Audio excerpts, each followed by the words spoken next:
Actualidad, espectáculos, negocios, deportes, todo en TV Radio Miami, la nueva televisión. Agustín Rangugli, un periodista sin libreto.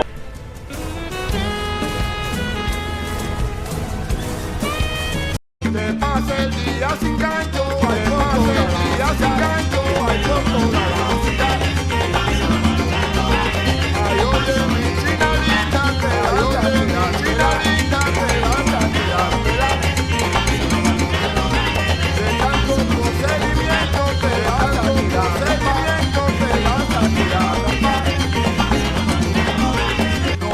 Muy bien, muchísimas gracias. ¿Cómo le va? Qué gusto de saludarlos a todos. Un cordial saludo. Una tarde con mucho sol en Miami, aunque en algunas partes me llega la información que está como con potencial lluvias. Bueno, pásenlo bien, igual, todo vale en este tiempo que estamos encerrados. Bueno, en nuestra mesa de trabajo aparecieron muchos datos sobre Cuba, sobre la actualidad que está viviendo Cuba. No es infrecuente, pero estábamos un poco como adormecidos con el tema Cuba, por lo menos yo desde aquí, desde mi lugar de trabajo, ¿no? Estábamos incursionando por otras fronteras, pero en la última semana tuvimos muchas informaciones sobre Cuba y por eso buscamos a la persona que nos pueda orientar qué es lo que está pasando en Cuba hoy. Y me estoy refiriendo a la escritora, a la periodista con mucha experiencia, a la talentosa Uva de Aragón. Uva, ¿cómo estás? Un gusto de saludarte. Buen día. Gracias. Encantada de saludarte y de conversar con tus televidentes. Sé que tu primer aterrizaje acá a Estados Unidos fue llegar a Washington, ¿no? ¿Eso fue en qué año? ¿En 1959. 59. Antes que tú nacieras. Antes que yo naciera, exactamente. Estuviste viviendo en Washington, en Nueva York, en Maryland. Exactamente. ¿Cómo llegaste allí? Porque regularmente todos los cubanos que querían salir de Cuba, o ya sea de turismo, ya sea para buscar aires democráticos, de repente buscaban Miami. Pero tú llegaste a esos lugares en 1959. ¿Cómo fue ese aterrizaje? Porque mi segundo padre, mi padre había muerto de niña, mi madre se casó con Carlos Márquez Sterling, Ajá. que era un político que se opuso a Batista y a Castro y que fue muy perseguido y tuvimos que venir al exilio, no fue de turistas. Yo salí con mi madre y mi hermana menor, que tenía entonces ella 7 años y yo 15, y Carlos después se asiló ese mismo día en la Embajada de Venezuela. Y fuimos a Washington porque él había vivido en Washington. Su padre había sido embajador de Cuba en Washington, había sido el que había negociado y firmado la abrogación de la enmienda Platt, que le dio a los Estados Unidos el derecho de intervenir en las cosas cubanas. Y él pues fue quien logró negociar que se abrogara, que se quitara. Y entonces como él había vivido en Washington, pues les dijo, vayan para allá. Y llegamos allí solitas, mi madre, mi hermana y yo. Y en fin, pues ahí empezamos. Y después él encontró un trabajo en Nueva York. Ajá. Y entonces fue que nos mudamos a Nueva York. Y después de 2 años yo me había casado y salí en estado y pensamos que Nueva York no era un lugar propicio para criar niños. Mi hermana vivía en Maryland y entonces volvimos a la zona de los alrededores de Washington, donde estuve hasta el año 74 que me mudé a Miami. Qué bien. Hasta que en el verano del 78 te viniste a radicar acá sí, a Miami. 78, sí, 78, correcto. Ajá. Bueno, y esa decisión, ¿a qué se debió? ¿A lo que nos contás, que Nueva York no era la ciudad adecuada para los chicos? ¿O porque se te abría otro panorama desde Miami?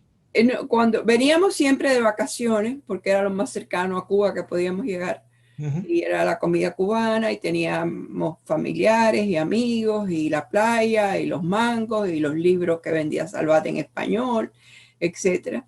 Y mi ex marido siempre quería quedarse, quería mudarse para acá.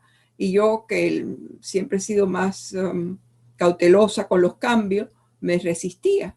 Pero un día vi que era una cosa que era tan importante para él que le dije, bueno, yo no me voy a oponer, pero vamos a planearlo en un año, vamos a hacerlo en un año, vamos a ahorrar dinero, vamos a ver cómo es la cuestión de trabajo, de cuestión de vivienda, en fin, planearlo y así lo hicimos. Lo planeamos durante un año y la verdad es que para mí, en realidad, que era la que no quería, me fue muy bien en el sentido que por el clima más benigno y por una serie de circunstancias me permitió estudiar. Al principio trabajaba y estudiaba de noche, yo no había estudiado. Y después pues tuve una beca de la Universidad de Miami y terminé mi maestría y mi doctorado y eso me cambió la vida. Así que en realidad pues el cambio fue bueno para mí. ¿Sí? Y para nosotros también, todos aquellos que de alguna manera estamos metidos en lo que pasa en nuestra sociedad y vimos cómo fuiste desarrollándote profesionalmente de una manera extraordinaria, ¿no? Y con muchos éxitos. Gracias. ¿Cuántos libros llevas ya? Oh, ya perdí la cuenta. ¿Perdiste la cuenta? Como 13 o 14, por ahí.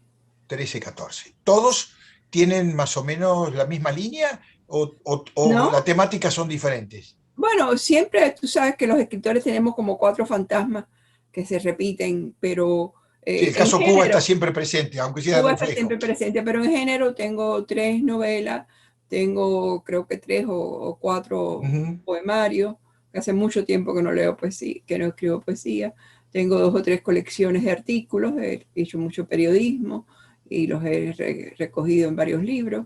Ujú. Tengo un ensayo que es El caimán ante el espejo sobre la identidad del cubano, que hizo mucha bulla.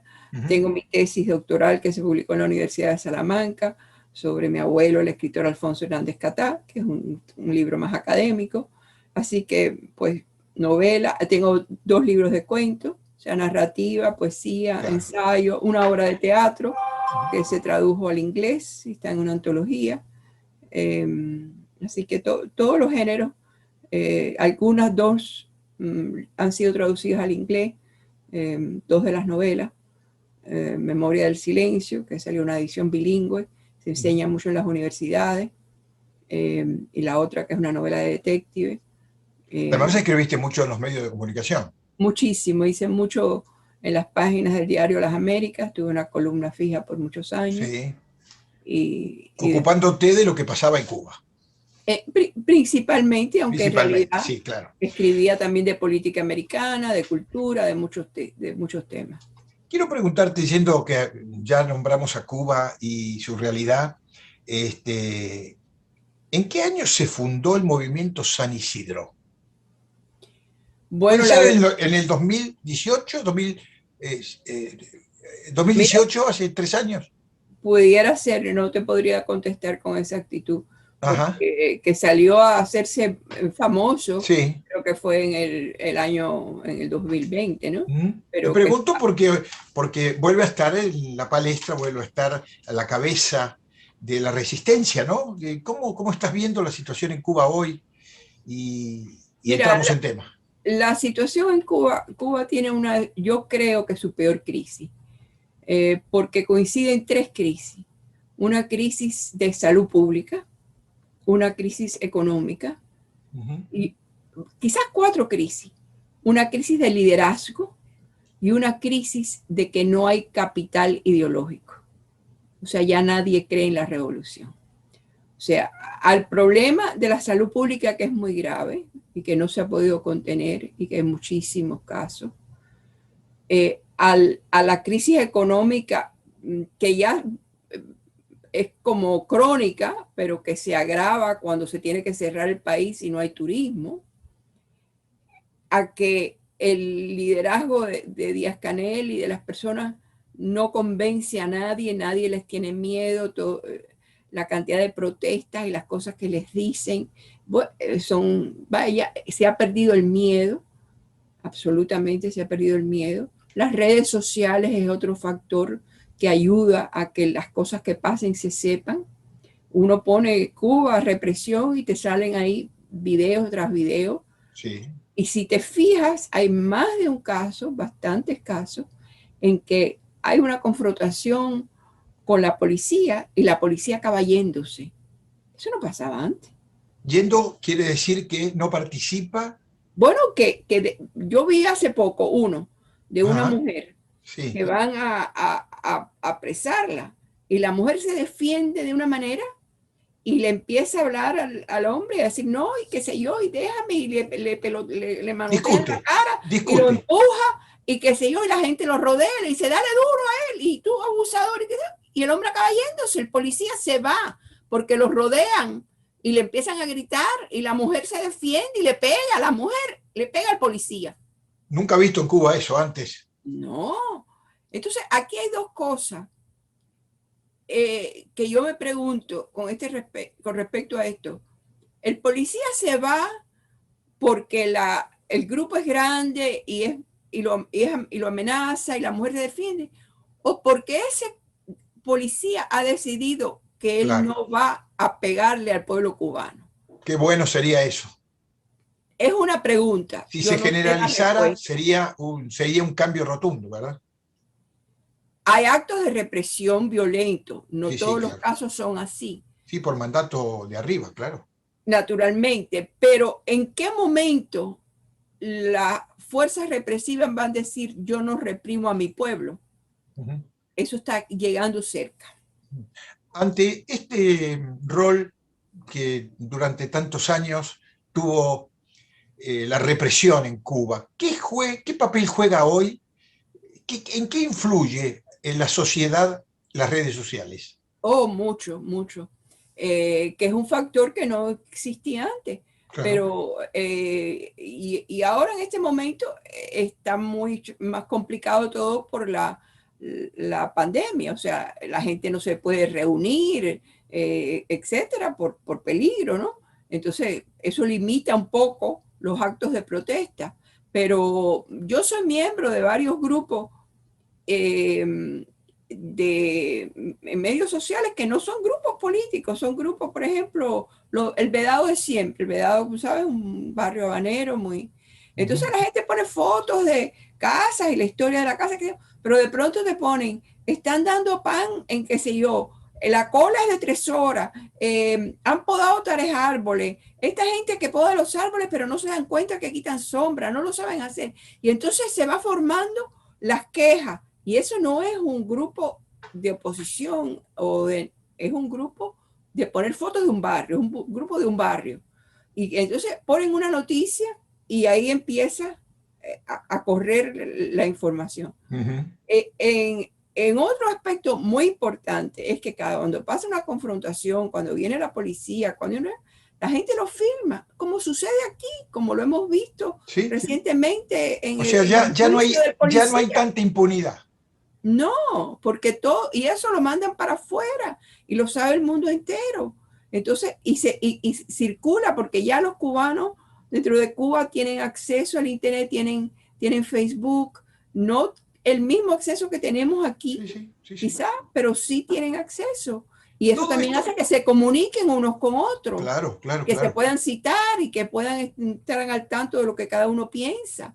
Y sobre claro, todo, se ha perdido el miedo. claro. Se ha perdido el miedo y ahora todos tienen una herramienta muy importante que es esta que estamos hablando de las redes sociales. Y se ha Ahora, la pregunta perdido. en este contexto tan digamos, cambiante en Cuba, que puede de alguna manera anticipar que los cambios van a ser no solo rápidos en cuanto a que en poco tiempo se pueden conseguir otros logros, sino que también ya parece que la gente ha perdido el miedo y tiene otras herramientas, como bien decís, un teléfono para tomar fotografías y mandarlas al mundo. Pero políticamente, ¿quién manda en Cuba? Esa es una buena pregunta que yo me hago, porque ya no tenemos a los hermanos Castro y a Raúl Castro en el próximo Congreso del partido renuncia y ya no se le ve, no hace declaraciones, está muy opacado, está viejecito. Ninguno de los hijos o nietos está. Díaz-Canel sí es el presidente, pero no lo respetan, no hay una crisis de liderazgo. Claro, sí. Hay una crisis de liderazgo, así que yo creo que nadie sabe quién manda. Manda un aparato, una burocracia, un gobierno que se ha establecido, que tiene muchos cosas pesadas de siempre. Por ejemplo, recientemente hubo una reunión del presidente Díaz-Canel y del ministro de Salud sobre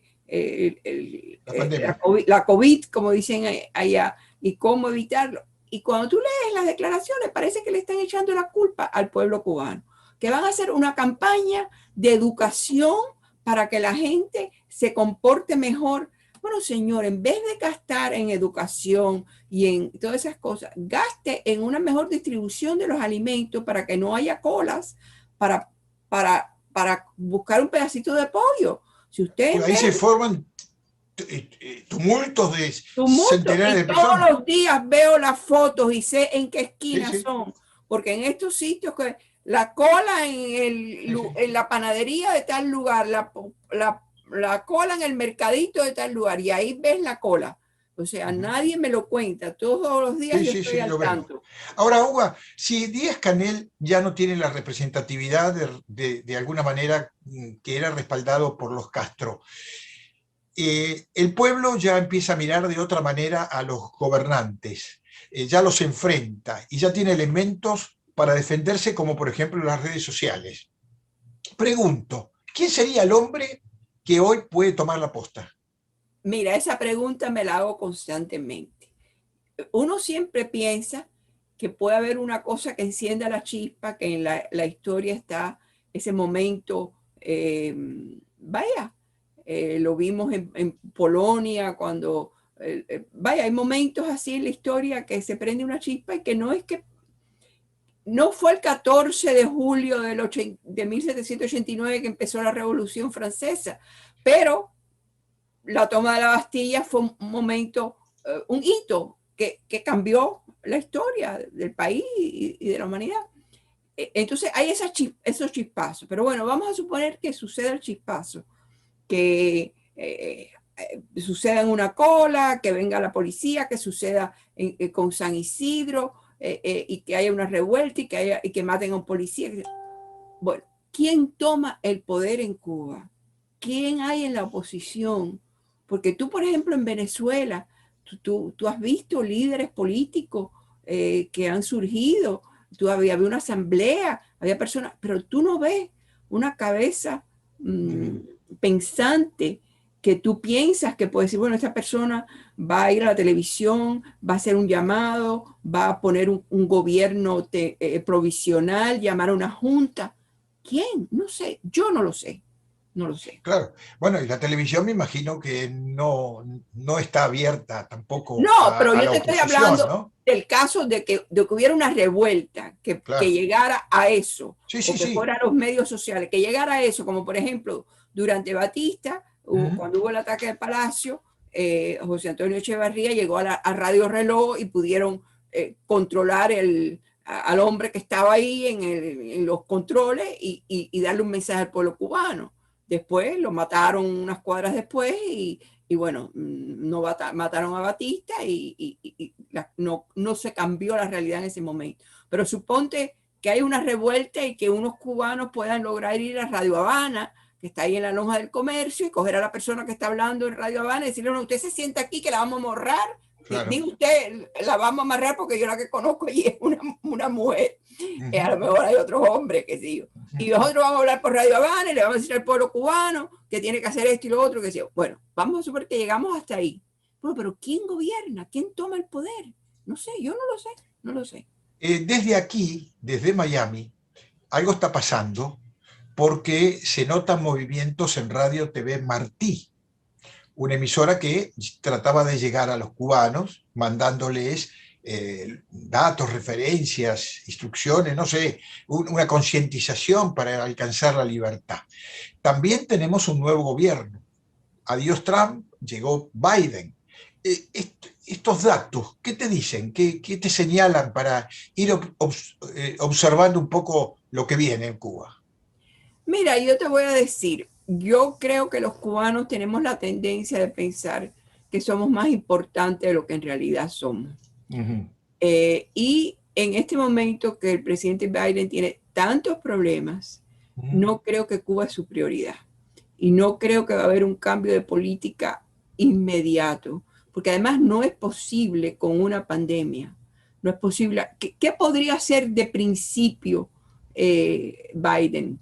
Bueno, abrir el turismo, permitir que los americanos fueran, tener negociaciones para que los cubanos pudieran invertir y de manera apoyar a los pequeños negocios en Cuba, pero nada de eso se puede hacer. Nada de eso. Permitir las visas, volver a abrir la embajada, permitir visas, permitir intercambios culturales, abrir ese tipo de apertura. Eso no se puede hacer en una pandemia. Entonces los Estados Unidos tienen primero que controlar la pandemia, trabajar en su recuperación económica, tiene una crisis de división racial, de política, una crisis económica. Cuba no va a ser una prioridad para los Estados Unidos. Puede que haya algunas pequeñas cosas que se logren hacer, como por ejemplo, que me parecen importantes, que volvieran a permitir que la Western Union pudiera mandar dinero a Cuba. Pero el problema con mandar a Cuba el dinero por la Western Union es que, claro, no se lo dan en dólares a la gente. Bueno, ahora no sé, porque después de este cambio no ha habido Western Union. Así que no sé cómo funcionaría eso. Pero actualmente, si tú mandas dinero, se los ponen en su cuenta que tiene una tarjeta. Y en esa tarjeta pueden comprar en dólares, pero no les dan físicamente los dólares. Y claro, ahora hay pocas mulas, que son las personas que llevaban dinero o que llevaban paquetes porque hay pocos vuelos, porque hay poca gente que puede entrar a Cuba por la pandemia. De manera que toda esta pandemia, todos los presupuestos que podemos hacernos de cosas posibles, están en espera de que haya una mejora en los Estados Unidos y en Cuba y en el mundo entero, porque todo está paralizado. Lo cual tiene en la situación política su ventaja y su desventaja, ¿no? Y la desventaja para el gobierno cubano es que la gente no puede más, que han cerrado la caldera, esa caldera de presión que siempre tiene una valvulita de escape, ya la valvulita de escape se la taparon. O sea, ahora no hay ir de viaje, portarse bien para que dejen venir a un intercambio, para que no tengas problemas al salir o al entrar. Ahora no hay aliciente para portarse bien en Cuba porque no estás esperando nada. Yo lo vi una vez a Solzhenitsyn decir una cosa que me impresionó mucho. Él acababa de salir de la Unión Soviética en 1977 y yo fui a oírlo hablar. Estaba flaco y con esos ojos así de profeta y dijo que las cosas iban a cambiar en el comunismo antes que terminara el siglo, porque los comunistas habían dejado de creer el comunismo y que porque los pueblos tenían que llegar a la desesperanza antes que pudiera haber esperanza, y que ya el pueblo ruso estaba llegando a eso, y ya el pueblo cubano está llegando a la total desesperanza. Y cuando ya no hay nada que perder, entonces ya tú echas el juego total, te arriesgas a todo.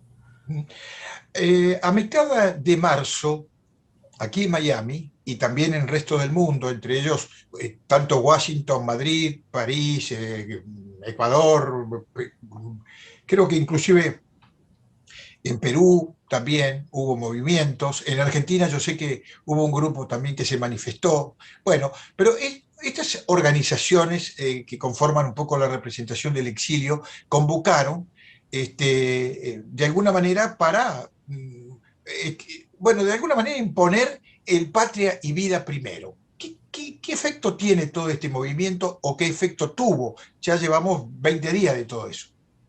Bueno, mira, yo creo que la canción de Patria o Vida ha molestado mucho al gobierno, que se encontraba siempre en control de la cultura y que sin juzgarlos como músicos o como seres humanos o como el papel, pues siempre era la trova con Silvio Rodríguez, con Pablo Milanés, incluso por ejemplo cuando surgió el movimiento de rap y de hip hop, ellos lo que hacen es que empiezan a darles, a cogérselo, no le dan el teatro, y entonces por fin les dan un teatro para que empiecen a depender del gobierno para poder hacer sus cosas y entonces llegar a controlar los movimientos musicales. Esta vez no han podido controlar un movimiento con además un mensaje muy claro contra el gobierno,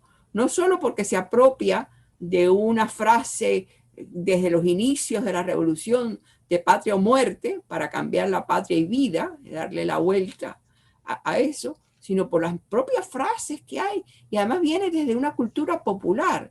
Esto no es una canción sinfónica, un bolero, una cosa, No, no, es es un rock. una canción Y además, y son personas, vaya, o sea, llega. Mira, yo te voy a decir personalmente, yo tengo un nieto de 20, el menor que tiene 24 años y que es músico. Y yo cuando empezó se la enseñé. Y mira, yo sé que tú no vas a entender las palabras, pero aquí están los letreritos y esto acaba de salir en Cuba y es importante. No me hizo ningún caso.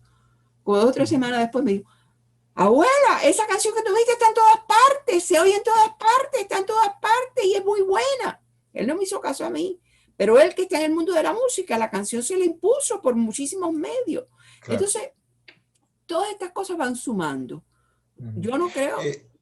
Hay un hay- momento en que una canción es más poderosa que un fusil. Sí, sí, que sí. Fíjate que, y esto ya vamos cerrando, se nos va el tiempo, pero yo estuve en una de las concentraciones que se hicieron a mediados del mes pasado, por aquí cerca, y se llenó de gente, hubo muchos carros, carros con mucha gente, pero ¿sabes qué? En algún momento también vi enfrentamientos muy fuertes entre distintos cubanos, por no decir distintas fracciones representativas de cubanos. Yo no sé si eran enemigos, yo sí, no sé por qué se peleaban, pero se peleaban muy fuerte por alguna declaración, obstruyeron algunas entrevistas periodísticas que había de algunos canales de televisión, ellos mismos, o sea, los cubanos a los cubanos. ¿Qué imaginas que puede pasar?